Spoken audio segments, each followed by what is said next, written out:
I think we have unnecessarily glorified the act of raising money, right? It's almost like if I fill petrol in my car and start to do a dance because I have more gas in the tank, it doesn't define where I'm going to get to with it. Initially, when I got into B school, I thought, I'll just join a big 4 consulting firm and keep working there till I grow in it and then retire, right?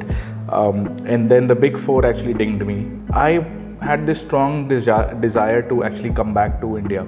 I saw Swades, which was which was launched I think in end of 2004, if I remember. I also read Steve Jobs' commencement speech at Stanford, which is probably something I advise almost everyone I meet to go and read once. It just triggered something in me to actually want to move back to India and start working on the idea of setting up my own thing.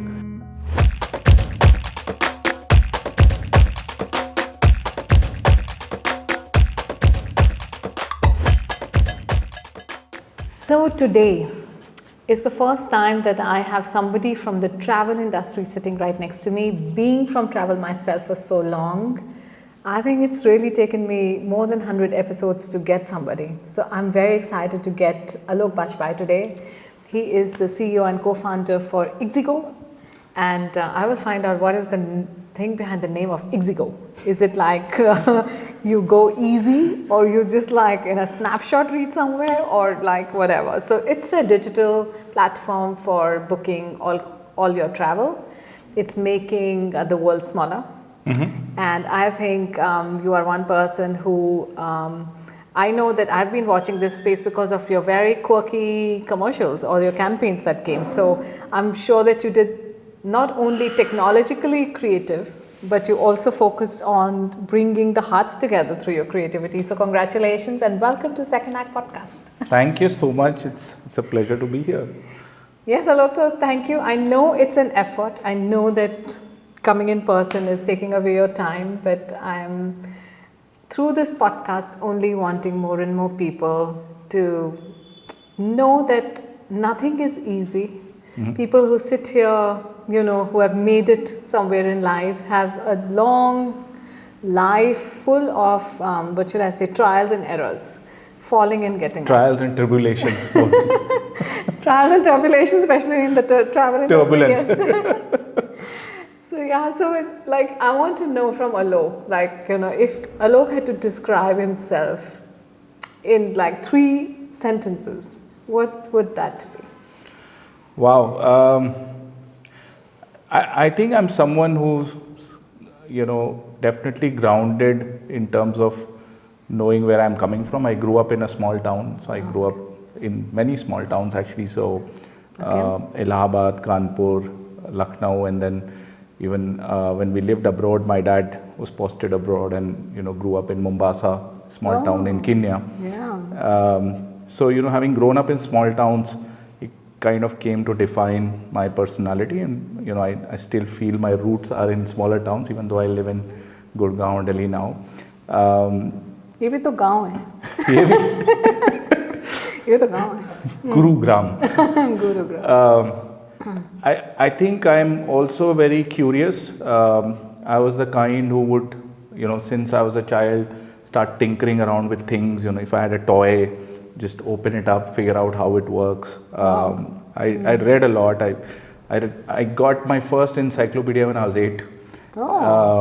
Very curious. And so actually I won this book voucher in this competition in school, and then my dad says, okay, which book do you want to buy? And I find the fattest book in the bookstore, and it's an encyclopedia, and then started devouring the whole thing. And I think that curiosity stayed with me, naturally lent itself to engineering. So went to IIT, did my engineering, and I think the third thing that has defined me is my love for technology, everything new and tech, new apps being launched or new ideas that are out there. I love to explore them, learn about them, nice. See if I can adopt some of them.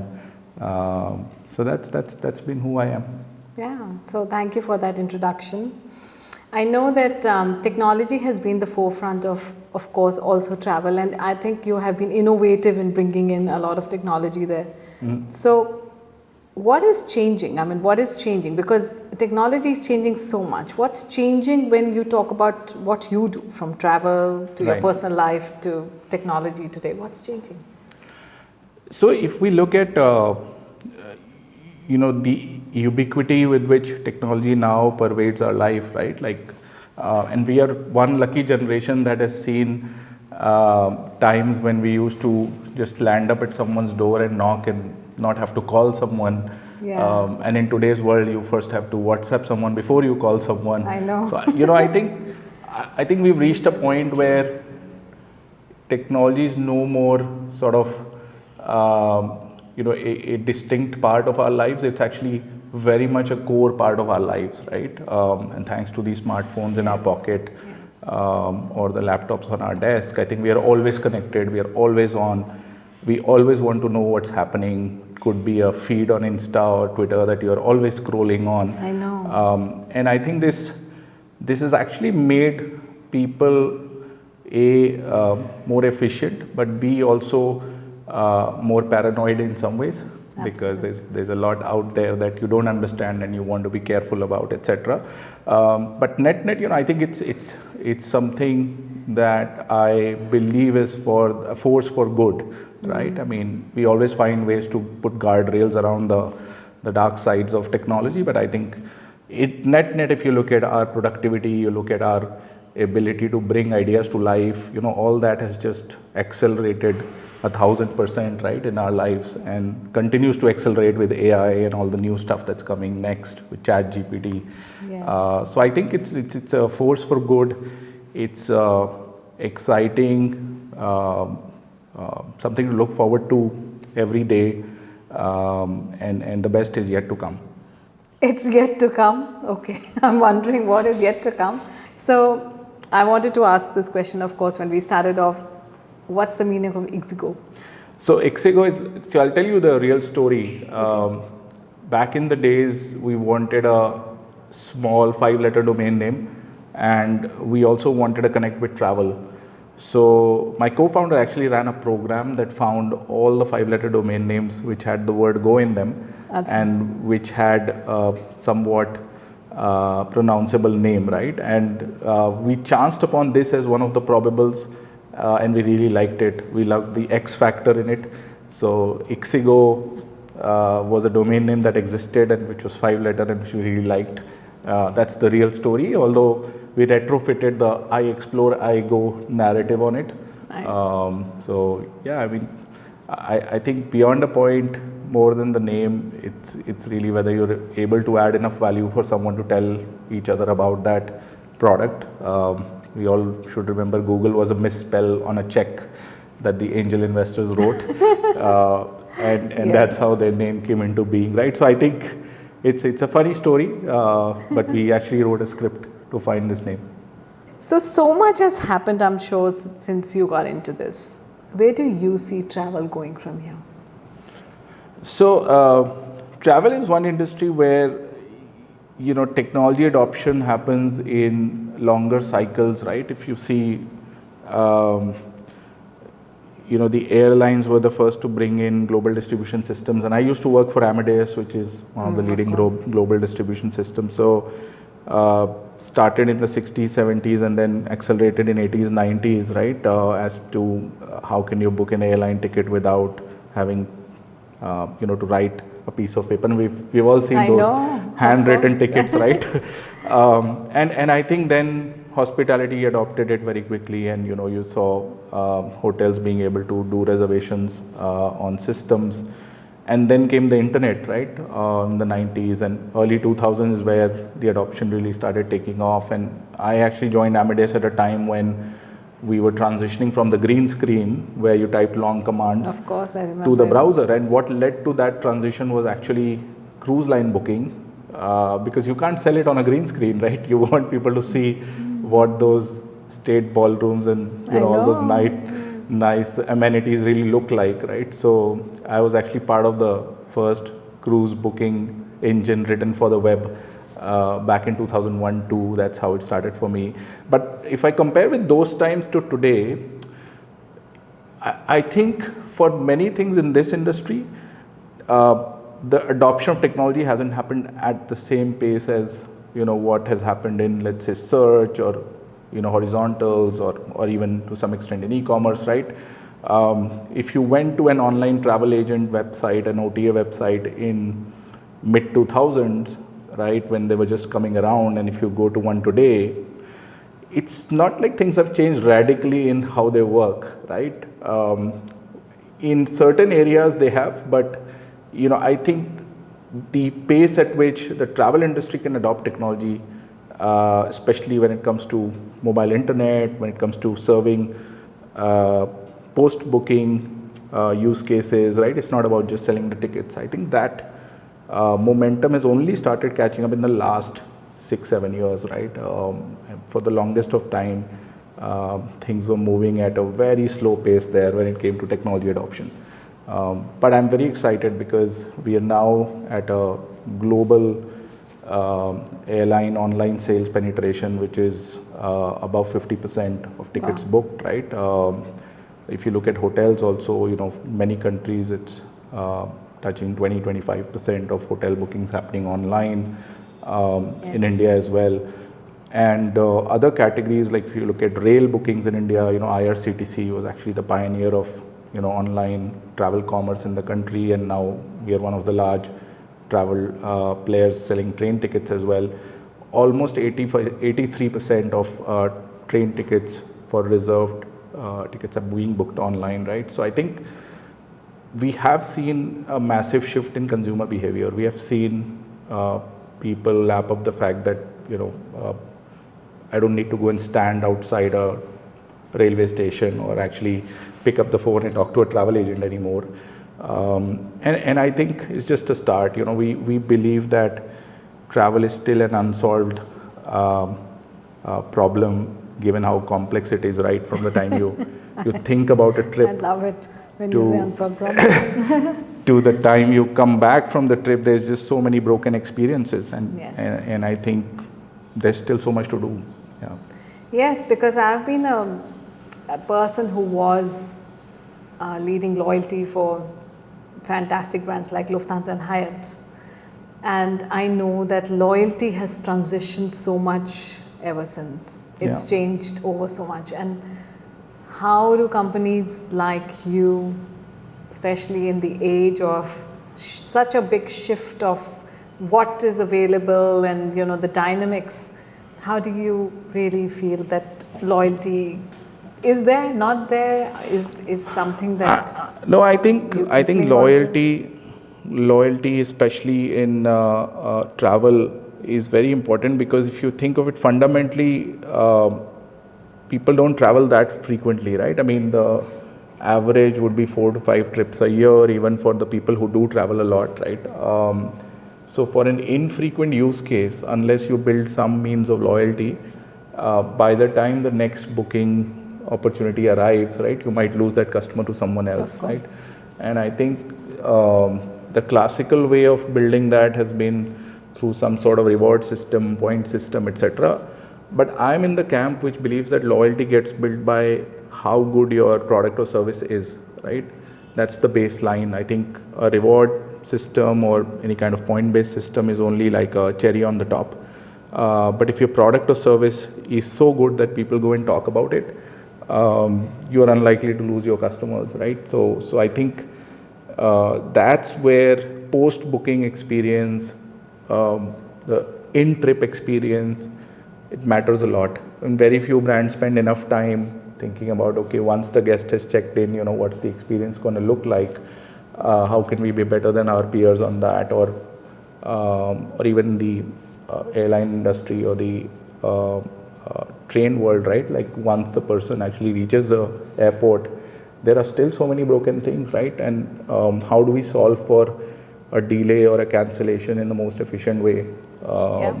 I think those are the points where the travel industry breaks time to time. And the brands who have thought about solving those proactively are the ones that are winning. Yeah, but at the same time, like you said, from expecting a voice to be there, expecting a heart to hear, expecting a human touch. Yeah. You feel really lost on a chat box to saying, how can I help you? And there are only 5 reasons that you can actually talk to them about. Right. And otherwise, you don't. I think the whole experience is it puts the customer off. Yeah, I think, look, chat is a great opportunity for a first level of touch point.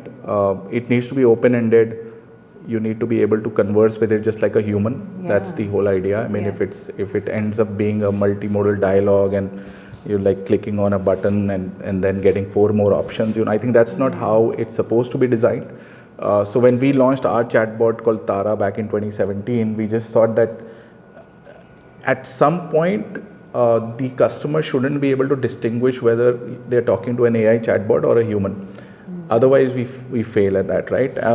And today, 90% of our queries are end-to-end resolved by Tara, right? Giving us great operating leverage. We don't need to throw people into the call centers, to solve escalating queries, because we know that the technology can solve most of the low-hanging stuff, right?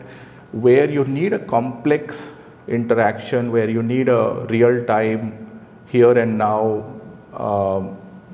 urgent emergency kind of use case, that's when you want to get on the phone with a human, and brands need to realize that you do need a human at the other end to solve for those, because the empathy it communicates cannot be replaced by a bot, right? So I think we'll continue to see a hybrid sort of environment there. But just stepping back, I think, travel is one of those few things you spend on that makes you richer, and you kind of go with a lot of expectations. When you're planning a trip, that's the happiest moment. Actually, the happiest moment is not when you are in the trip, it is when you're planning the trip, because you have anticipation, you're looking forward to your vacation. The hard reality sets in when you're actually in the vacation, and many things go wrong time to time, right? And that's when moments of anxiety start to appear. I believe tech's fundamental role is to solve for that.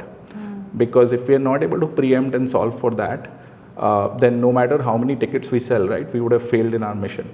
Right? Because at the end of the day, our mission is to solve the pain areas of travelers, no matter when it appears, right? During that entire process of planning to research, to booking, to in-trip, to post-booking, right? And I think there is still no app that I am aware of that does that in a seamless way, right? From planning till post. But that's the excitement, and I think that's what keeps us awake at night, that somebody needs to solve that. Yeah, I think that's a burning question, and I think it's only going less and less, to be honest. Even to book a simple award ticket now, it's such a cumbersome process that you'll never get there. So sometimes you feel, oh my goodness, what is it just a sham? Is it really somebody really wanting to know how I feel, what I need, or it's just an app? So I think there's lots to think there with technology. I'm sure that there are lots of things that has changed ever since COVID came, personally and professionally. Yes. So what are the things that you feel you have transitioned during this time personally, and also how the travel and your own company went through? No, I think COVID was the most disruptive as well as transformative moment for the travel industry, as well as for Ixigo. I don't think we've ever gone through as much pain. And of course, personally as well, all of us have been through, friends, relatives, family members who've suffered. Some of them died, and it was definitely one of those moments where the lowest low, both on the business side and the personal side, right? There were weeks where I still remember during the second wave, there was one week where my health app started giving alerts that you're sleeping only 2 hours a day, and are you sure you're doing the right thing? So I think a lot of sleep got lost because of both what was happening on the business side during the lockdown, and then it's almost no revenue, and of course the fact that there were so many employees we had to take care of, so many family members, and you were always worried because nobody knew what the virus really was, right, for many months. And I think the uncertainty of when things will open up again led to people taking all sorts of decisions. Like, many companies chose to lay off people. We chose a very empathetic route where we said we are not going to lay off any single employee. Most people were okay taking a salary cut for a few months in order to support the company, and we came out very nicely on the other side. Nobody left during that time. Everybody sort of came together. We launched more products on the other side.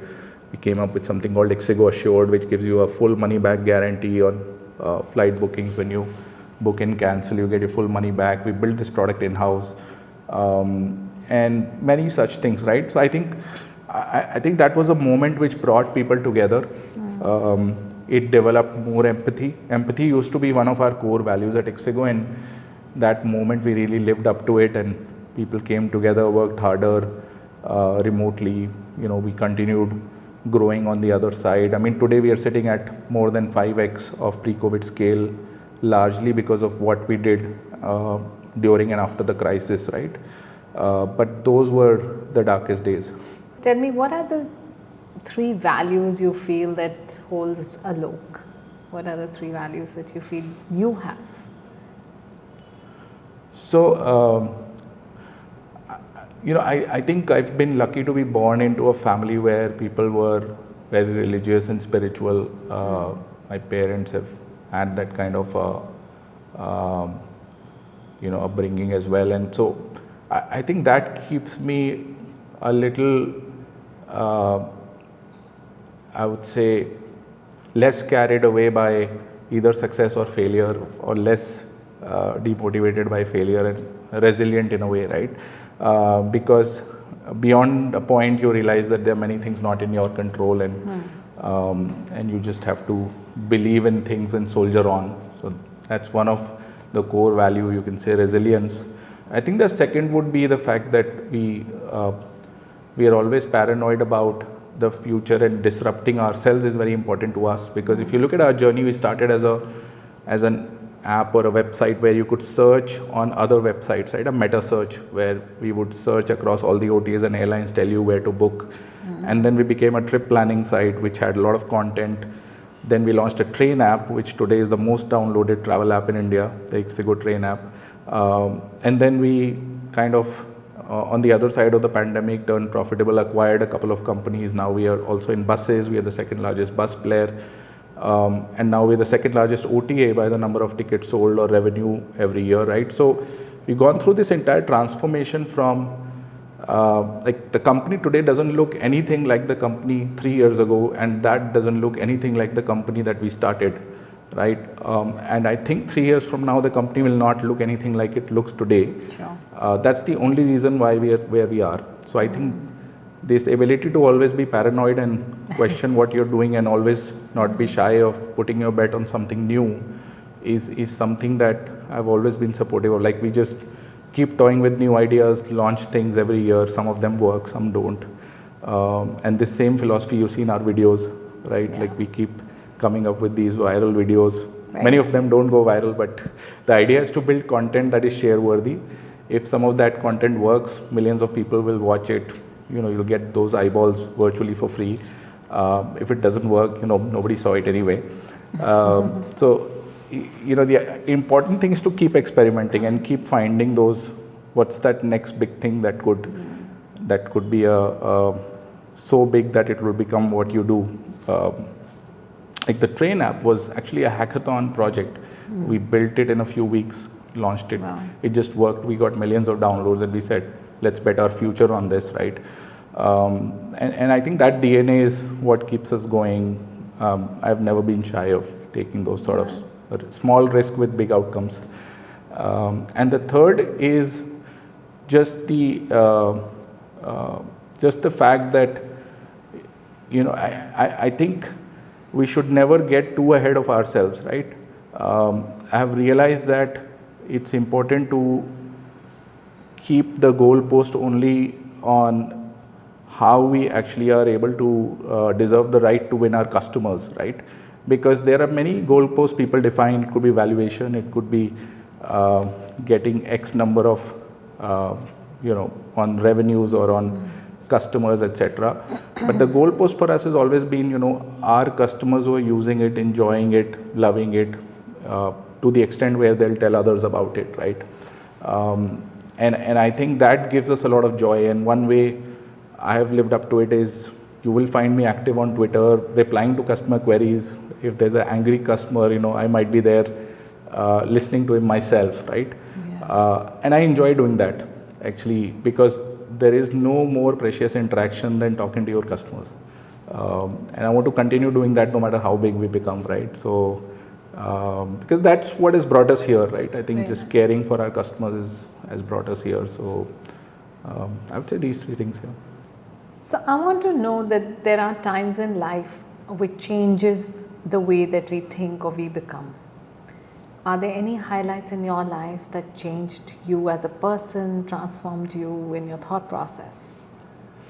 Yeah, so for me, this was around the time when I was in business school. So after I did 4 years at Amadeus, I went to business school at INSEAD, and towards the end of the program, when we were trying to find a job, right, I did a lot of soul searching about what I really wanted to do next, right? And part of it was also because initially when I got into B school, I thought, I'll just join a big 4 consulting firm and keep working there till I grow in it and then retire, right? And then the big 4 actually dinged me, so I didn't get in. And I think that was a moment of reckoning where I said, look, this is what I came into B school for, I'm not going to get it. I think now I need to really go and figure out what I want to do in life, right? Like, what is it that drives me and where do I see myself? And I had this strong desire to actually come back to India.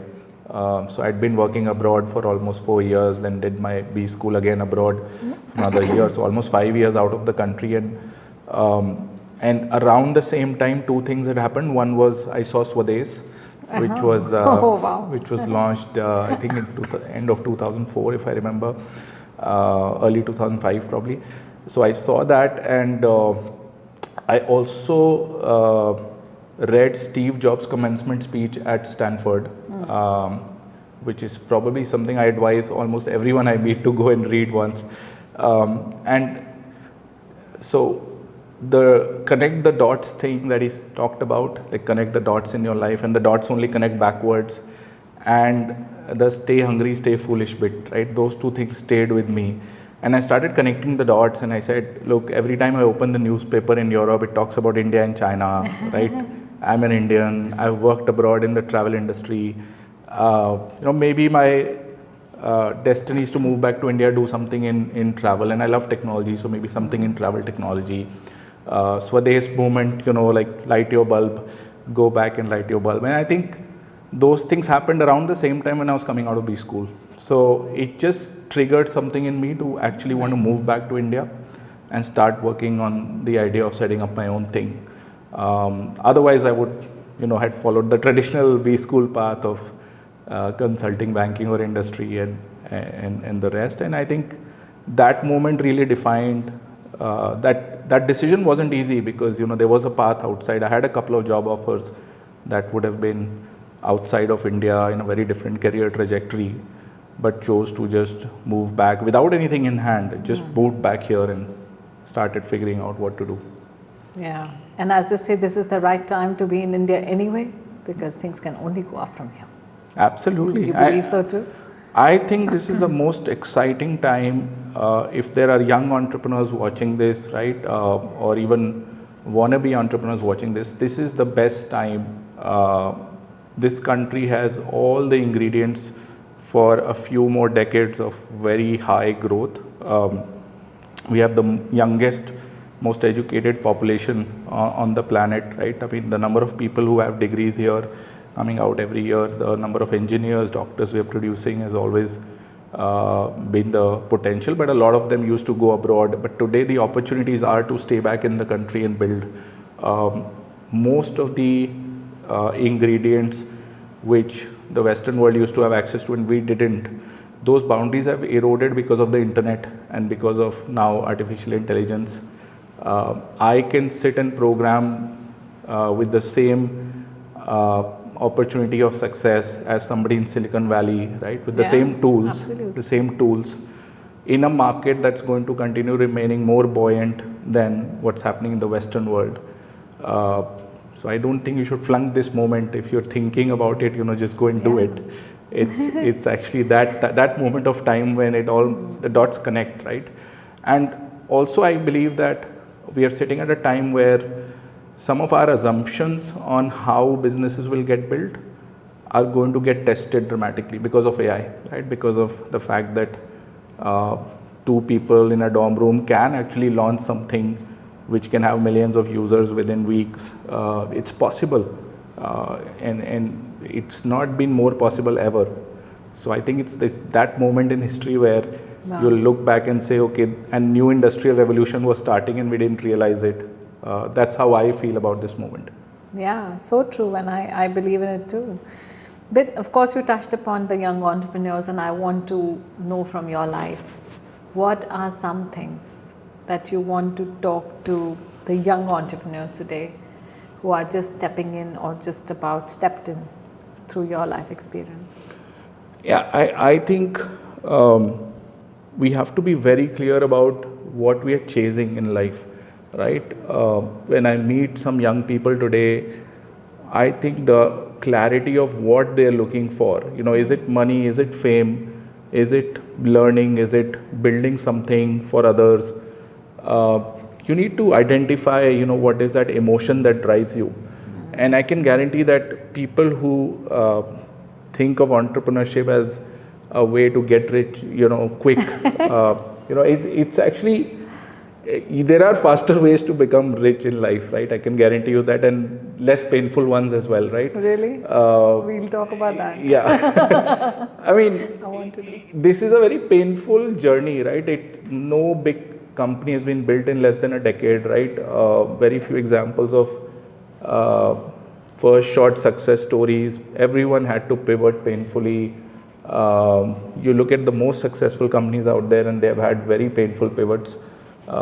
They've had moments where they didn't know about their survival, and I think you have to be mentally prepared to sign up for that the day you start, right? It's going to be a painful journey. It's going to be full of ups and downs. It's going to be a meandering journey to where you want to get to. It's not going to be a straight line, and you have to commit 10 to 15 years at least of your life to build anything meaningful, right? Because I see a lot of entrepreneurs getting into it for the glory, right, and not for the pain. And I think once the pain comes, it's very easy to quit at that time, saying that, look, I expected something different after a year or two. But the ones who keep soldiering on during those moments are the ones who actually end up making it big, right? That's what our journey is teaching us so far. I mean, wherever we have come till is, so many moments we could have quit very easily. It was an easy decision to quit, a hard one to stay. But we just decided to stay because we thought we were building something meaningful. There were a lot of users loving what we were doing. We were getting, very good feedback from our customers, right? That's what kept us going. So as long as you're building something you love building, you're building it selflessly, you're building it for your customers, for others, and you derive value that gets built over long term and not wanting to derive that value today, right, or capture that value today. I think that's the only way you can actually build something large and meaningful as an outcome, right? But many people aren't that patient. In today's world, actually, I think when I talk to the young founders, the notion of building something very large, very quick is how people think about businesses, which I think can lead to disappointment. So I just want to give an example here. So when my son was born, he never used to sleep. So I was told, no, 30 days. Don't worry, after 30 days or 40 days, kids normally sleep. The same pattern continued till 3 years. So he said, oh, don't worry, as soon as he goes to school, he'll get into the pattern. Then, things went on, and I saw more and more coming my way, so it was never a settling moment. Right. So I think it's the same with business. So don't worry, it's 30, 40 days and then it is whatever. So when I stepped into doing something on my own, I was saying 1,000 nights if you go through, that means that at least you've you put the foundation. But now I'm literally coming to 1,000 and now I see 5 years and now today you say 10 to 15 years. So I'm like, okay, this journey is just continuing and it's not going to get any easy. It's just going to go. I mean, as long as you're enjoying it, you stop counting the years, right? Like that's true. You don't even realize how many years pass by, and one fine day true. you look back and you see, oh, it's been 16 years, but it still feels like day one, right? Like that's how it should be. So I think for when you have money, quick money, as what you said as the criteria, the journey could be more painful than other things. Somebody like me who's just enjoying the journey of like creating something in second act, for me it's pretty much. But but there of course have been many moments when you said that you wanted to pull out. So what really made you stay, or how did you really? Yeah, I think. Look, for most entrepreneurs, the default is rejection, right? Like you're trying to hire someone in your team. You find a brilliant person, the person doesn't want to join a small startup, right? Then you're trying to pitch to an investor. 99 of the 100 investors you meet say no, right? The one who actually invests in you is the only one who said yes, right? Most of the time. And I think being able to take those rejections in a way where you don't take it personally and you don't take it as a verdict, right? Like a rejection is not a verdict on it. The real verdict for your business is defined by your customers, right? That's something, once you realize that, you essentially just focus on that as a metric, and every other kind of rejection doesn't really matter in the long run. Like in our journey in the early days, we knocked on almost every door of Indian investors. We started in 06, launched in 07. By late 07, we were running out of money. We had knocked on almost every door. There were not that many VCs anyway in the country, but we had also gone to seed funds, angel investors, etc. And we didn't have any success yet. And then I get a phone call on the board line. I mean, the only number that I had in my office, a fixed line phone, and I pick it up, and on the other side, someone wanted to talk to the founder, and I said, yeah, I'm one of the founders, tell me. And he's like, I like your product, can you come and meet us in Singapore, and let's and that's how I raised my first round, went to Singapore and came back with a term sheet essentially. And I think if we had just taken all those rejections literally and gotten demotivated by them and decided that kuch nahi hoga, right, and gone into that kind of cycle, it would have been very easy to just wrap up and pack back in 2007. But thankfully the traffic was growing, the customers were liking what we were doing, and that kept us motivated. That's the only thing that kept us going. And the same thing happened again and again. Like whenever we ran into crisis, we would look back at our user base graphs, we would look back at the reviews that people were writing on Play Store, and we were like, people are loving this, why would we not want to continue doing it, right? And we've had months where we didn't know how to pay the salaries, right? And as founders, we kind of put back money into our own company, and saved it time to time. And but you do that because you have conviction about something that's working, right?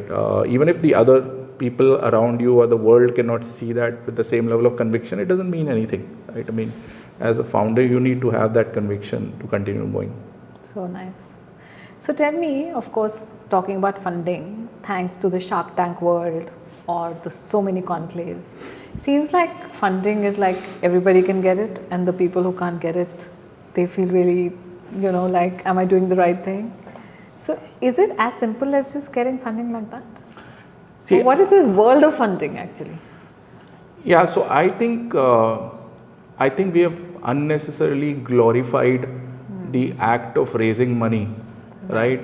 It's almost like if I fill petrol in my car and start to do a dance because I have more gas in the tank, It's almost like that, right? It doesn't define where I'm going to get to with it, Yeah, right? that's true. But I think the media is obsessed with headlines, with large market cap numbers or valuation numbers and large fundraisers, right?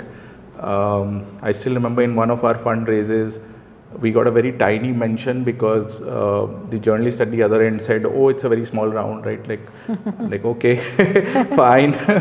and I think this obsession about chasing valuation for the sake of basically flexing how big something is set the wrong precedent, which led to what we've seen unfold in the last 2 years, right? Where companies got into a zone where they were overvalued. Many of them going into public markets, the valuations corrected, and then the private peers also, it came down, and once the realization sets in, right, it actually does more harm both in terms of culture, because we've seen a lot of companies laying off people just to reduce their costs and try to be profitable or to justify their numbers. But those cultural scars are going to be very hard to sort of erase in a short period of time, right? So I think it just ended up building the wrong DNA in the ecosystem, right? Because you have inflated valuation, inflated rounds, leading to inflated salaries, leading to sense of entitlement, leading to people actually believing they're worth more or more valuable than they actually were.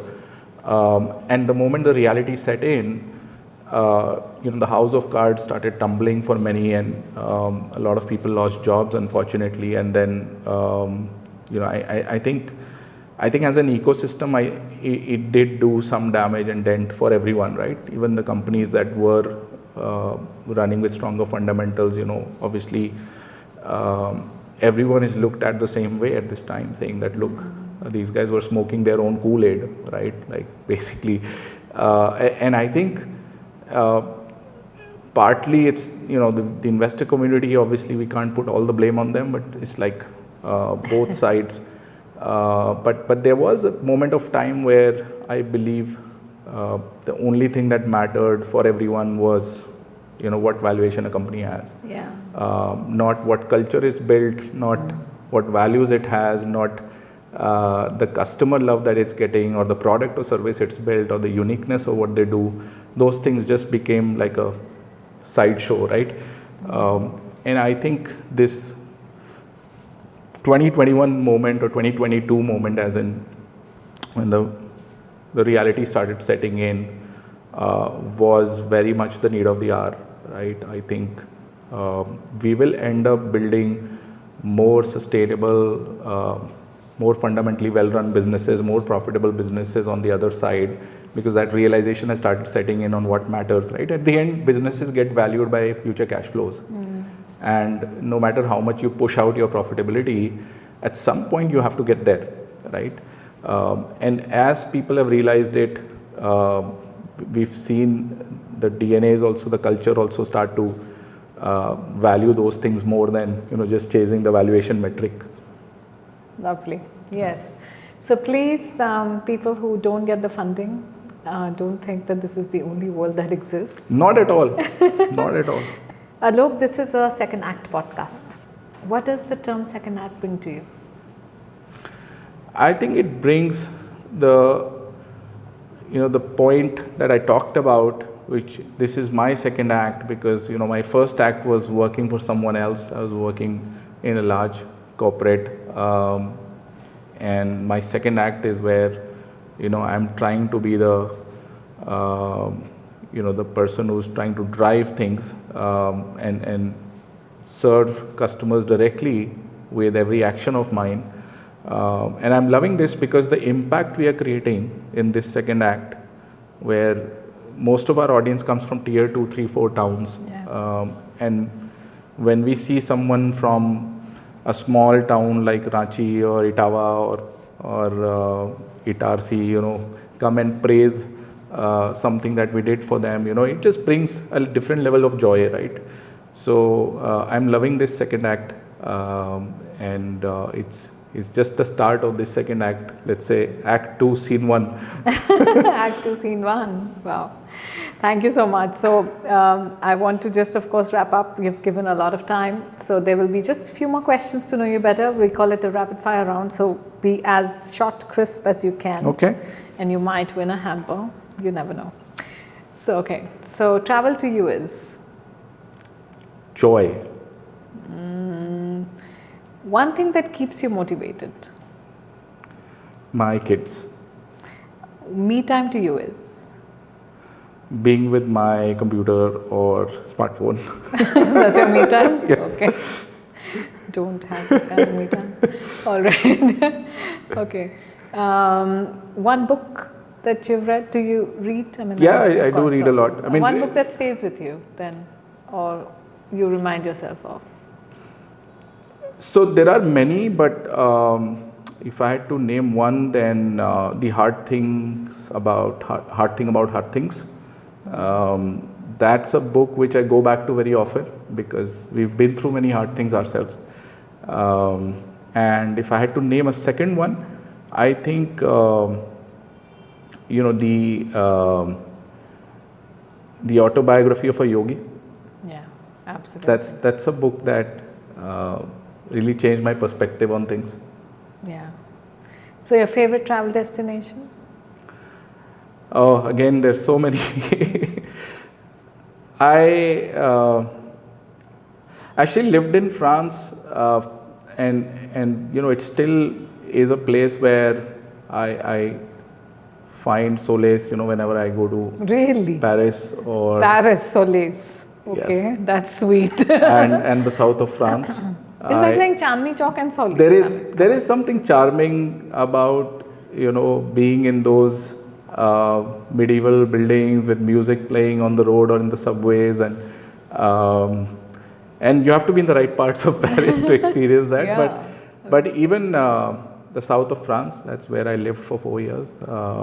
That I would say yes. South of France, yes. But like Paris, that's sweet. Okay, and one thing that's coming next in Ixigo?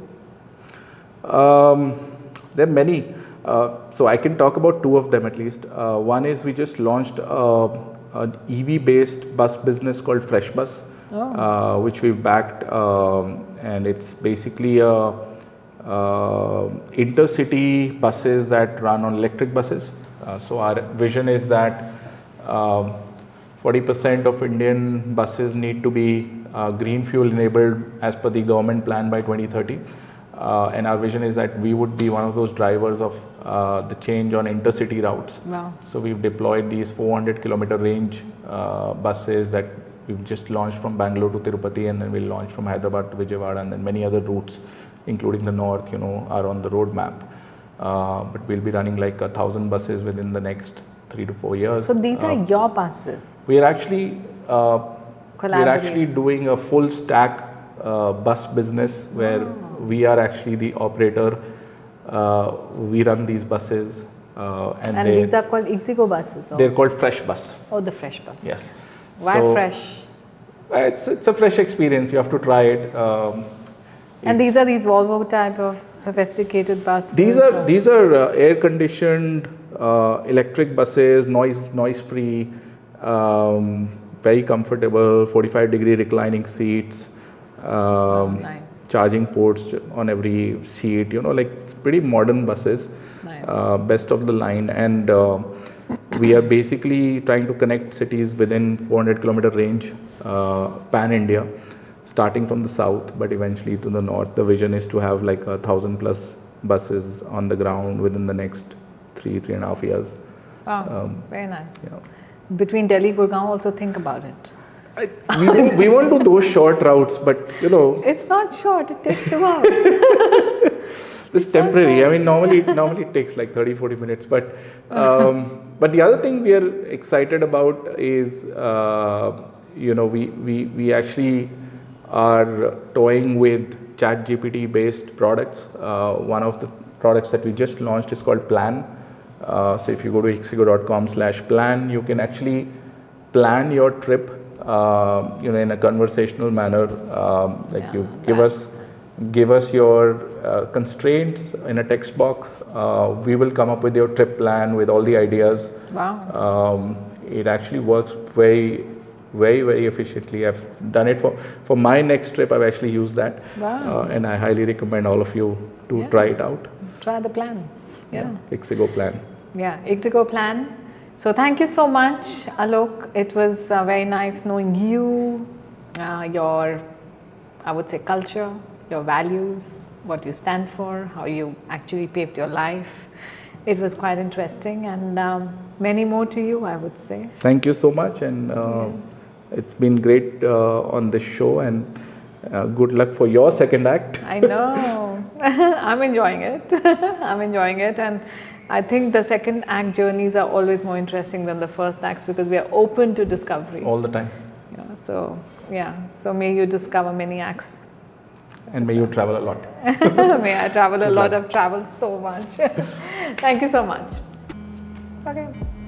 So this is yet another incredible episode of Discover Your Second Act. I'm hoping that as me, you are feeling very, very excited, enthusiastic, and learned about all the nuggets that came out. So follow us on Spotify, YouTube, Apple, and of course, until next time, keep discovering.